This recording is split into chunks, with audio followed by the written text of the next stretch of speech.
Ini ada tangan yang berkuasa ikut main kalau menurut saya gitu loh. Ahok jangan ngotot kamu. Emang lu siapa sih?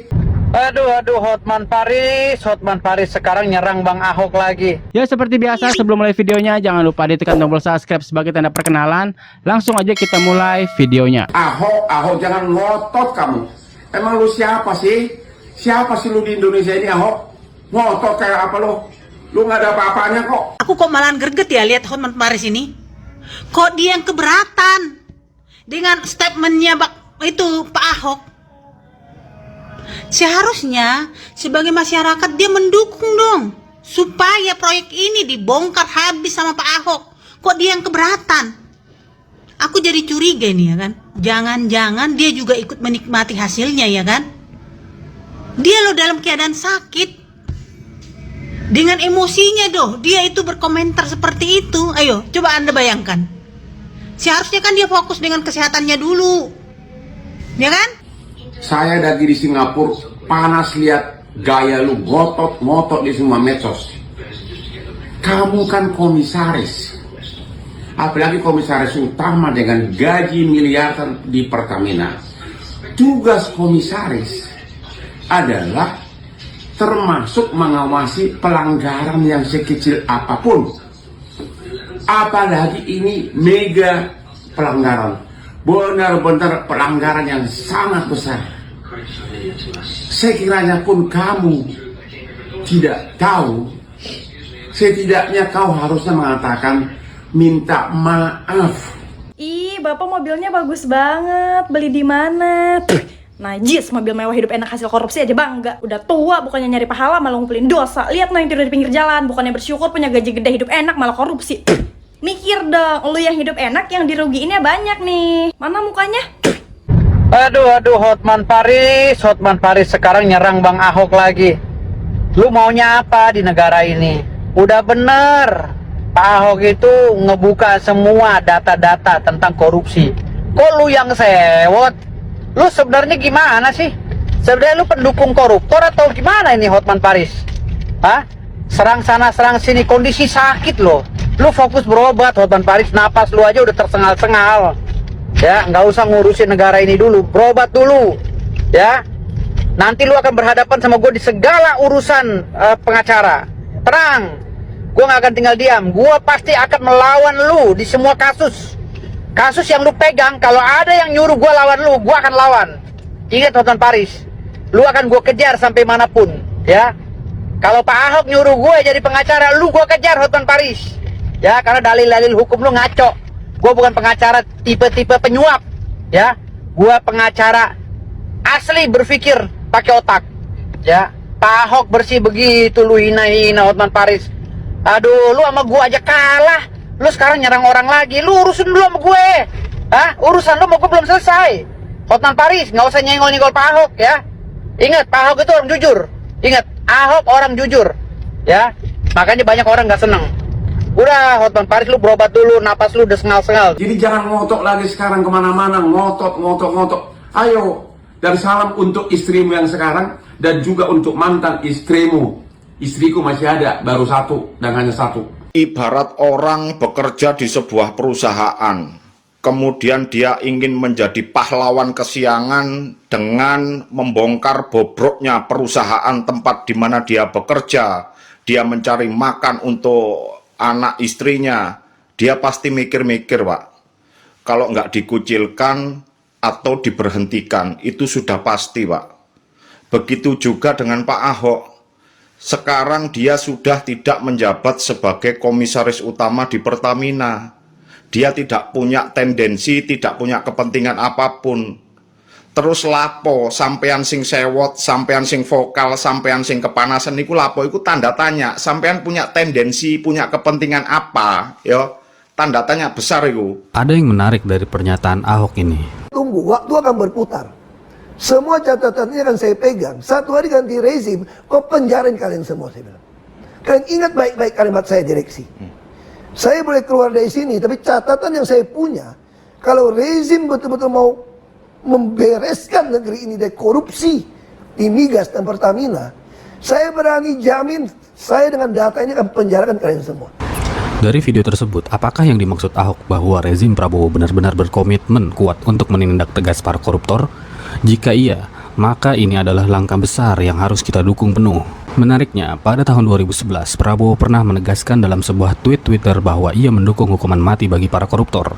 Kini, dengan posisinya sebagai Presiden Republik Indonesia, seharusnya komitmen tersebut bukan sekedar kata-kata, tapi bisa benar-benar diwujudkan dalam tindakan nyata. Jangan sampai ini hanya menjadi janji yang terlupakan. Jika memang serius, maka inilah momentum besar untuk membuktikan bahwa pemberantasan korupsi bukan sekedar wacana, tetapi sebuah tindakan nyata untuk membersihkan negeri ini dari para tikus-tikus. Guys, kalian udah nonton belum full video Pak Ahok yang di YouTube? Gila, gua bisa ngebayang bagaimana stresnya dia, sakit hatinya dia, keselnya dia bekerja di antara orang-orang yang mostly semuanya korupsi. Kayak kata dia itu, kalau gua jadi diri itu gua pecat semua. Jadi kalian bisa tahu kan, kita bisa kebayangkan orang yang ada di Pertamina itu semuanya korupsi, guys. Gila. Nah, kayak kata Pak Ahok juga, Indonesia ini cuma dua penyakitnya, munafik sama korupsi.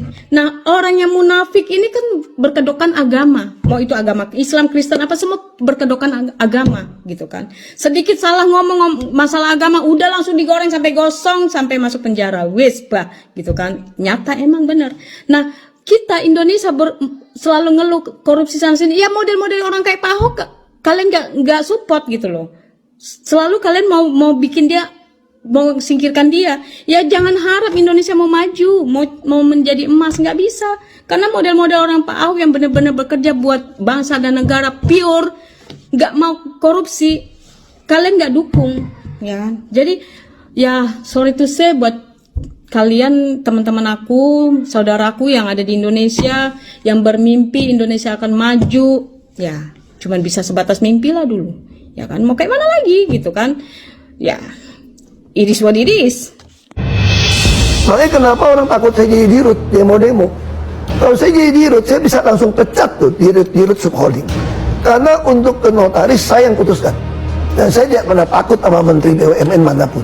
Sama saya benar. Kenapa saya dikurung tidak boleh jadi dirut? Janji kan saya jadi dirut untuk membereskan. Makanya saya hanya bisa melakukan sebatas bisa saya awasi. Saya sering ngancam mereka secara kasar kok. Kalian yang nganggap saya nggak berdaya hari ini ya. Mungkin ada yang nganggap saya itu macan ompong di Pertamina karena nggak jadi dirut. Tapi kalian tunggu, waktu akan berputar. Semua catatan ini akan saya pegang. Satu hari ganti rezim, kok penjarain kalian semua. Kalian ingat baik-baik kalimat saya direksi. Saya boleh keluar dari sini, tapi catatan yang saya punya, kalau rezim betul-betul mau membereskan negeri ini dari korupsi di migas dan Pertamina, saya berani jamin, saya dengan data ini akan penjarakan kalian semua. Makanya saya harap, ini kasus bukan cuma si Rifa Siahan Patraniaga kok. Mana mungkin. Saya kira oknum BPK bisa terlibat. Anda yang audit kok, ini bukan beyond. Ini ada tangan yang berkuasa ikut main kalau menurut saya gitu loh. Di Republik ini. Ini bisa jadi lebar kemana-mana kasusnya kok dibongkar. Saya senang banget ini. Ya. Saya kasih contoh begini. Ya. Saya agak emosi soal ini. Saya di sini bukan mau mendefend Pertamina atau siapapun.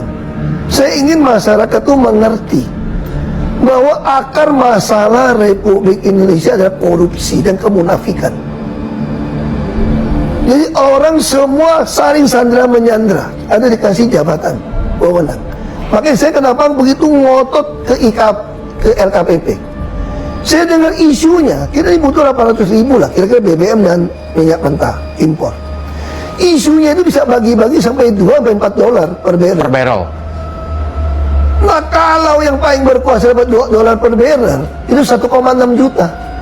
Makanya saya bilang, pemerintah saat ini, kalau tidak mau memperlakukan e-katalog di LKPP pengadaan bahan migas, saya berani jamin cuma mau ganti pemain. Ada yang mau makan itu uang. Oke. Saya mau tegaskan seperti itu aja. Saya mesti ngomong jujur ya. Banyak sekali pembangunan kilang itu salah. Termasuk kilang Balikpapan, kalau diperiksa banyak masuk penjara.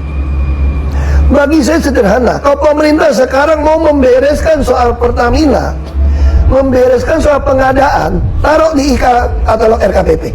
Oke. Kalau Anda tidak kasih, semua orang akan curiga Anda sedang mau ganti pemain. Kalau ini berlalu seperti ini hanya ganti pemain, Kita tahu toh, mau kasus PT Timah, mau siapa, kalau masih sama kejadiannya, Sama ada aja. ganti pemain. Pasti kan nggak Undang-Undang nomor 7 tahun 2006. Hasil ratifikasi konvensi PBB melawan korupsi. Di situ ada prinsip illicit inducement. Kalau kekayaan kamu itu tidak bisa buktikan dengan pajak yang Anda bayar, sita buat negara. Oke, terakhir Pak. Tapi butuh PP dong. Ya. Pertanyaan saya, berani nggak SBY dan Jokowi keluarkan PP-nya? PP-nya? Termasuk Pak Prabowo, keluarkan PP-nya aja. Oke.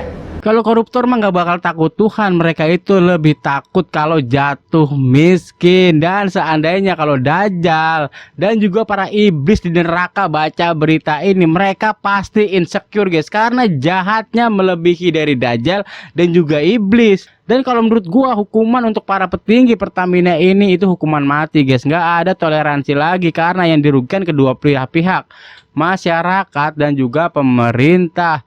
Dan gue berharap banget ini ya, hakim yang nantinya akan menjadi pemimpin dalam persidangan memberikan hukuman seberat-beratnya guys, karena ini benar-benar menyakiti hati rakyat. Gila, bener-bener di luar dugaan, ini jahatnya sudah luar biasa. Oke guys, cukup sampai sini dulu videonya. Jangan lupa tekan tombol subscribe sebagai tanda perkenalan. Sampai jumpa di video selanjutnya. Assalamualaikum warahmatullahi wabarakatuh.